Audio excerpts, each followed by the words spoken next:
comic book fans, and Spider-Man fans nonetheless. Here is my review of The Amazing Spider-Man 2. I got a lot of people asking if I saw it. I put up a picture of the ticket, so that answers one question. And I got a lot of people asking if I was going to review it, which is my second question. So here we are. Before I jump into the movie, this is going to be a spoiler review. So if you haven't seen it, please see it. Why haven't you seen it? It just came to my attention that it's been 2 days. Today's the 7th or the 6th. Yeah, the 6th. Cinco de Mayo was yesterday. So it's been 2 days since this movie has come out, and I really wanted to have a lot to say about it. So if you haven't seen it, please see it and then come back to me. Or if you like how I talk about stuff, then please, let's just carry on. But The Amazing Spider-Man takes place basically a little bit after the first one. Gwen and Peter are graduating from high school, going on to college. And in the first bits of the movie, we see Paul Giamatti's character, Pre-Rhino, come into the movie, and he's stopping him. And you know, what I love about this new series with Mark Webb and Andrew Garfield are doing versus what Sam Raimi and Tobey Maguire did was that Andrew Garfield is really perfect at the smart-ass aspect of Spider-Man. Don't get me wrong, Tobey Maguire did great in the dramatic aspects of it, like with the love for Mary Jane and what it means to be a hero. But Andrew Garfield does that, and he makes jokes, and he is basically what Spider-Man embodies. And I hope that in future movies, or if they do like another movie where they combine the universes and he's in the Avengers with everybody else, I hope that movie is about Spider-Man, because Spider-Man is really, what he doesn't know is that he's the glue that holds teams together. And I hope they introduce that. But, you know, we stop him, we get to our graduation with our mask on, mind you, so just imagine how awkward that would have been just to walk out with your mask on, like, oh, I got it at a costume place. Oops. But Stan Lee was in the audience at the graduation saying, I think I know that guy. And I'm like, yep, you helped create him. So he's basically your buddy. Just basically jump forward to the movie. Max Dillon, aka Jamie Foxx's character Electro, is a Spider-Man worshiper, like ultimate fan, and he saves him. And he's so like in awe that of all the people he decided to save him, which is good and bad, because now we develop a kind of fatal attraction kind of thing going on. And it's really cool how Jamie Foxx is able to just jump right into this character, and he portrays him really well before and after he gets his powers. So just jump right into it. We have a lot of drama between Gwen and Peter, like Peter seeing her father everywhere because of the promise he made him in the first movie, and he's like, we have to break up, of course, and blah blah blah. So they break up. Then some shit goes down, and they start walking around. They make he makes this funny rule thing. We can be friends, but there has to be rules. Like, you can't do that adorable thing with your nose or any of that other stuff. And I'm like, oh, that's really sweet. Like, he didn't want to do it, but he made a promise, and he has to live up to it for as long as he can. And then Jamie Foxx is fixing the little electrical stuff where you already know in any comic book thing ever, book, TV show, movie, whatever, you know shit's about to hit the fan, and that's where his powers come from. So he drops down to the vat with electric eels, with more electricity, and he's being shocked and bitten and murdered and drowned and all types of bad stuff. And then he's like cocooned of sorts, like a cocoona. He's in a cocoona thing without the arms. And we basically see his transition from lowly Max Dillon onto Electro. And the effects make him look like Dr. Manhattan. So I'll call him Dr. Electro for now. But he gets his powers. He erupts from the cocoon as an electric Beedrill or butterfly or whatever you want to call it. But we basically have our transition now. He's in Times Square, which is honestly the worst place to have Electro, because if he feeds off of power and electricity, the entire state of... I live in New York, so that's so much damn electricity in Times Square alone. Like, Times Square alone will make him so broken, it's not even funny. So to have him in Times Square, he doesn't know what he's doing. He's still stumbly, like, what's going on with me? How do I explain my powers? And then they try and shoot him, but it doesn't work because you can't shoot him.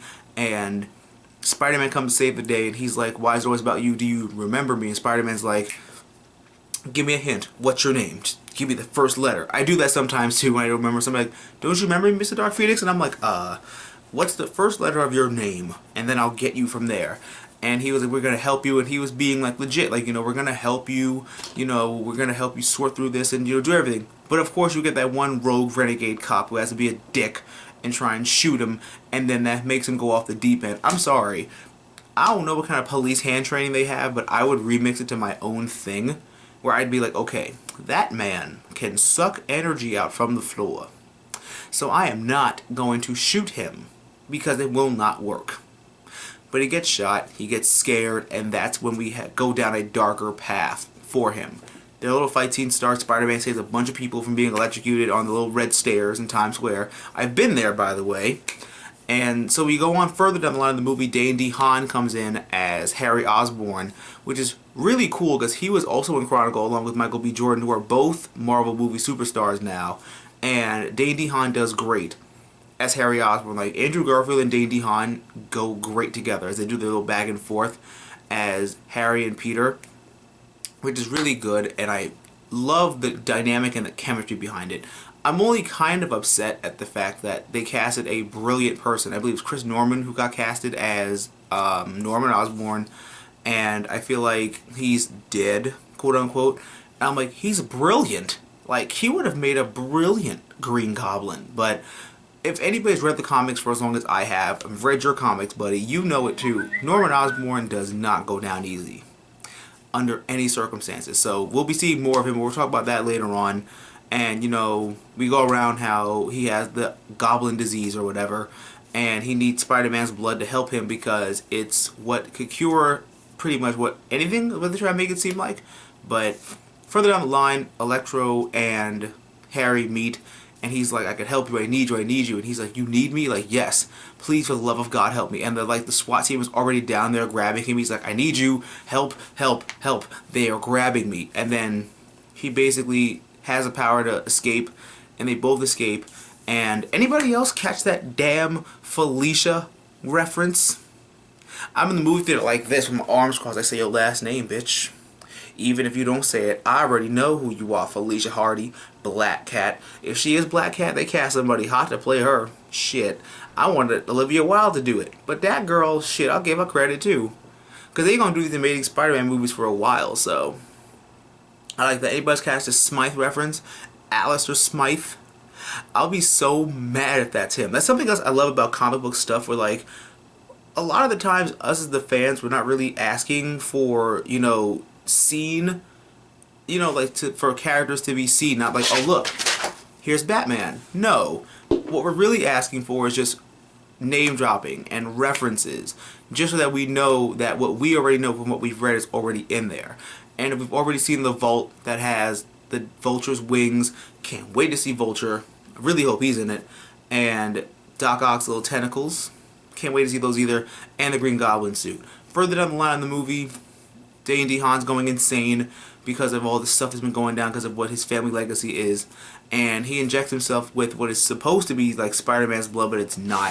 It's something else that drives him insane. He's got like fangs, and like he puts on the suit and he's all, you know, Green Goblin-esque. And our final fight scene takes place. It's just, the final fight scene is something straight out of a video game. Like, it's something like, you got the big ass power plant, you got like his face going everywhere, and he's like electric and whatnot. And then him and Gwen are like, how can I stop him? He disrupted my web shooters. Why not magnetize it? And I'm just like, Gwen, this is why we fucks with you. Gwen states, this is why I fucks with you. You smart as hell. Said, why not magnetize it? Someone call Magneto. Oh, we can't? Can we? No, I don't think so. Sony and Fox. I don't think we could. But anyway, we go further down that line. Peter and Gwen make work out their differences. Gwen's like, I'm helping you. And he's like, no, you're not. I'm helping you. You can't tell me no. So whatever. They help out with the big epic video game, epic boss battle. You know, a lot of cool choreographed fight stuff. You know, Peter, Spider-Man defeats him, obviously. And just when you think everything's all well and dandy and flowers and love and all that stuff, here comes Harry Osborn as Green Goblin taking your bitch. Because he snatch 'em up your people. Hide your Gwens, hide your wives, because he's snatching your people up. That was his idea. Unless you liked it, then it was my idea. So we're furthering down the end of the movie, and you know, from what we've read in the comics and from what we knew was going to happen, it did happen. I'm pretty sure I mentioned there's going to be spoilers, but I already mentioned it, so. But the infamous scene, it was changed, but, you know, he's fighting him. He fights him. Gwen falls and falls and falls and falls. And he tries to get her. And, you know, the infamous scene that's happened happens, unfortunately. Gwen dies, like she does in the comic book. The only two things that changed was that she died by Norman's hands as Green Goblin, and it was off the Washington Bridge, which is kind of upsetting because I didn't think she died at first. It took me so long to understand how she died, but I'm going to try and describe it for you guys the way it was described for me. It was basically like she died in a backwards whiplash.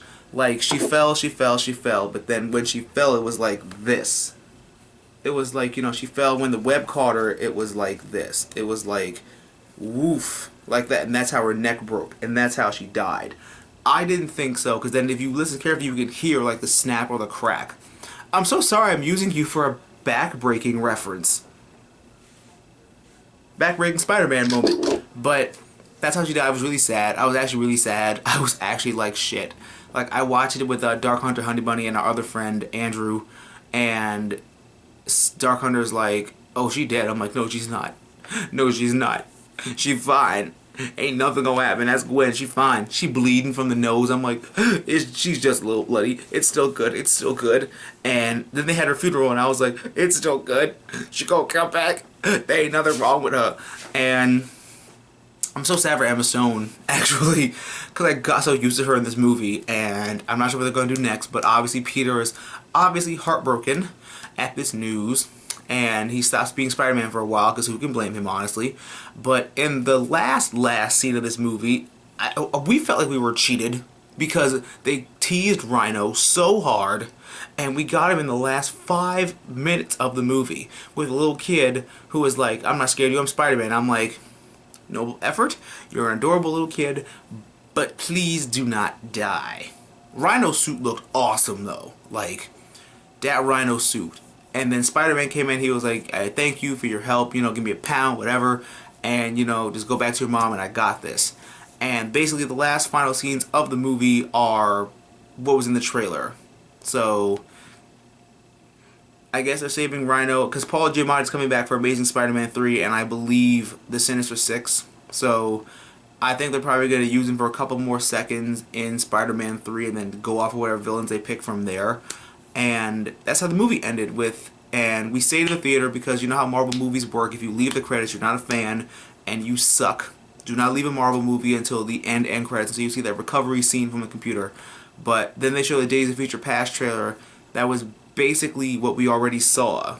So they're trying to really jam Days of Future Past down our throats, and I kind of felt robbed a little bit because they didn't have like a tease scene. But then I feel like the Rhino fight was our scene teaser, but then I guess they showed it too early. So, but other than that, I love the movie. I loved everything it did for it. I was really satisfied with this movie. I love Andrew Garfield, love Jamie Foxx, Emma Stone, Dane DeHaan, Mark Webb, everybody. I had such a blast with this movie. If you haven't seen it, please see it or see it again, because I plan on seeing it again.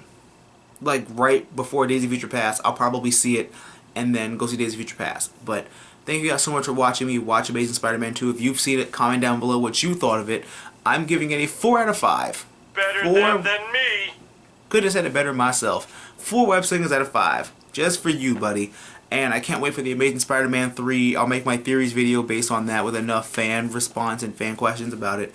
But thank you guys so much for watching. Don't forget to give me a big thumbs up, comment, rate, and subscribe, and leave me all types of comments about what you love about the movie, what you hated. If you felt like you were satisfied as a comic book fan, comment down below, let me know. I can't wait to hear you guys. And always remember, through good times and bad times, always remember to geek out and enjoy your lives. And I'm going to catch you guys next week for more great content.